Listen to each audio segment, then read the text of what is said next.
Matapos maaksidente nitong Sabado, Toto hataw at dub smash ulit si Yaya Dub sa kaliseri ng Itbulaga kanina.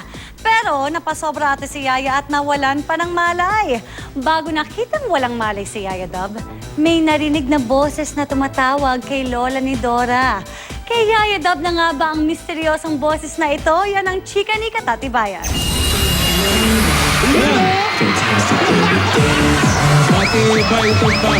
Alive and kicking si Yaya Dub matapos maaksidente nitong Sabado na ipinag-alala ng Aldab Nation. Tumama yung ulo niya doon sa batok ng driver.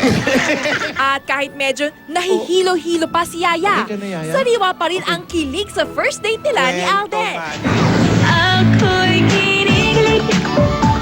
Ang gwapo daw ni Alden, tsaka ang puti, parang sagana daw sa glutathione.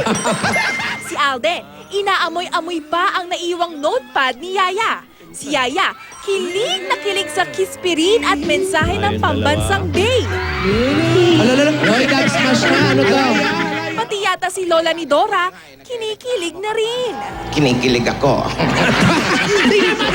At dahil good mood si Lola, si Alden humirit ng isa pang date. Okay lang naman sa akin, Alden. Pwede na kayong mapagkatiwalaan. Pwede kong sabihin sa bilang na panahon. Maayos na sana ang Email lang lahat naman, wala hanggang naman. sa... Email lang naman. Lola! Hoy, Si Yaya ba yun? Narinig ko! Tinawag tayo! Siya ba yun, Tidora? Dali yun sa ospital! Trending ulit sa Twitter ang episode ngayong araw sa hashtag ng Aldab The Trial. Pati nga si Manila Mayor Erap Estrada nakatutok. Pero ang sagot sa mga katanungan, Apo. Ano kaya ang nangyari kay Yaya? At sino kaya ang nagsalita ng Lola? Abangan bukas sa nag-iisang Kalye Serye. Katatibayan updated sa Showbiz Happenings.